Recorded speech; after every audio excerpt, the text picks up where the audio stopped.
As America continues to process Tuesday night's debate, Biden and you-know-who were both on the campaign trail with their thoughts on what went down and what happens next. Take a look. I hope that this next debate is going to be in front of real live people. It's going to be a town hall.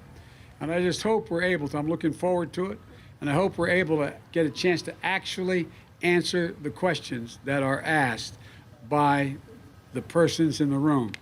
But God only knows what he'll do. Now I understand he's canceling the debates. Let's see what happens. I think that's not going to be a good move for him. I don't think that's going to be a good move. I don't think television with those ratings are never going to let him cancel. You don't know television like that. What is he talking about? Nobody is talking about canceling the damn debate. What is wrong with him? I don't get it. Look, he's a liar. You know, Biden says he's looking forward. Yeah, well, he can't. He can't help. He opens his mouth and BS falls out. Biden says he's looking forward to the town hall in a couple of weeks, you know, and there's talks of putting new rules in place for this one. Some folks think that's a good idea. Sarah, do you think we should take our win booth and maybe stick, you know who in it, and just because there's so much hot air always coming out? What do you think? Absolutely. I think the rules should change, and the win booth is a great idea. I was thinking more if you ever saw the movie Quiz Show, how they put the two candidates in separate sound booths. That's literally the vision I have, because some people said, why didn't they cut the mic? But what they don't realize is what President Trump was doing was not about what we heard necessarily. It was about what Joe Biden heard. He was trying to keep him from being able to answer anything or offer any substance at all, because what you do when you don't have a plan or anything to offer and you don't want to defend your record of 4 years as the president of the United States, you just blow the whole place up and hope no one can talk, which is exactly what he did. And it made me laugh because his campaign has come out and said, he doesn't want to participate if we move the goalpost. Well, he's the one that showed up at a chess match with a hockey stick. And literally, in sports, you can put him in a penalty box, or you can give him fouls, and eventually they leave the game. That was not the case with this one. So I do look forward to them altering this, because it's just not fair to anyone watching that we weren't able to hear anything. Well, do you think, you don't think Biden should show up to the debates, Joy, anymore? Is that true? Yes, I don't think he should do it. I think he should stay away. Joe Biden has nothing to gain from this. It's a fiasco.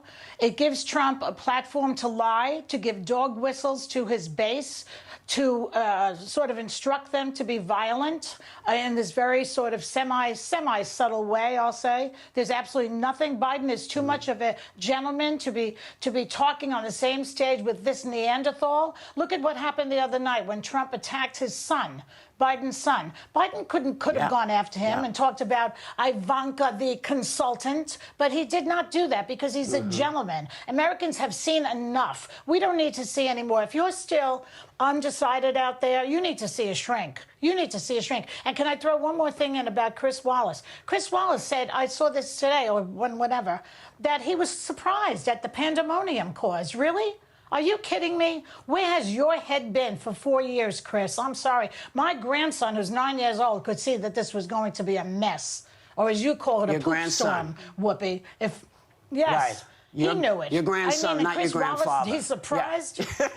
No, my grandson, who's 9 years old, he saw it. Yeah, it sounded like you said your grandfather. And I was like, no, he wasn't surprised. No. Your granddad wasn't surprised, your grandson. No. My grandfather might have been surprised. He's looking down and saying, what the hell is going on? Yeah, I think they're all looking down going, what the hell's going on? What did you think, son? What do you think about this?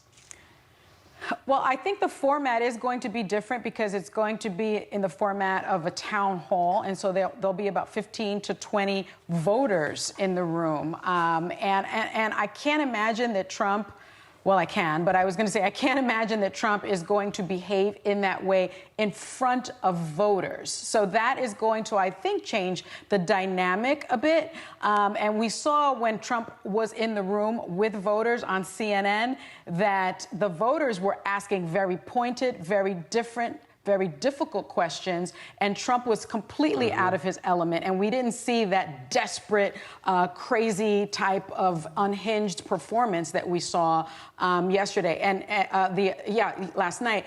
And remember, Biden is sort of the pathetic person in chief. And so that type of format is going to inure to his benefit. And I think we will then also be able to hear about policy. We'll also be able to test Trump's leadership skills and the answers don't that I care. think we all are desperate to hear. Well, there are don't 14, care, there's Sonny, about 14% though, Joy, about of the his population that's policies. undecided. Wait. But there are 14% of people that are undecided, right? There are 14% of the They might not vote population those people. undecided, which is crazy. Who are but they? I think that those people need to hear some answers. Joy, and hopefully Joy, that format What more will do they get that. need? Joy, to I'm answer sorry. your question, when you listen to some of these podcasts of undecided, some of these people are having a hard time stomaching voting for the first time in their lives for a Democrat, or they voted for Trump before and are trying to look for just enough to say this is definitely the way to go. I also can't relate to that because I decidedly know where my vote is going, but I think that's where they are. Is they need just a little to tip them over the edge. Oh, come on. There's so Well, many the tips, so many saddest- edges so far, Sarah. The saddest thing about Go ahead, all of Whoopi. this is that, you know, you hear a man who's really trying, a scrappy guy, a guy who knows how to you know, get in there and mess it up. He's trying to like maintain himself in the eye of this insane hurricane where I thought no one was supposed to go. I thought your kids were sacrosanct. Yeah. Remember that? Where the children were off limits, that you didn't do that? not to So Trump. now, you know, what does this mean? Because not only did Trump continue to do it, and yeah, I said his name, his kids went after Biden's kid also in other arenas. And it's like, so this is what you have to do in order to win? This is apple how you doesn't have to fall win? far from See, the that's tree, the thing Whoopi. that's getting me.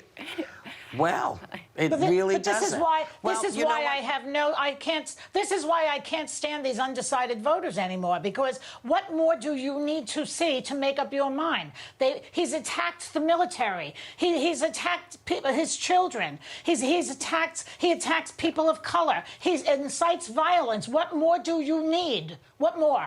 Come on. Well, and he's a some crook people- and a cheat. some people are Check out still- his tax returns.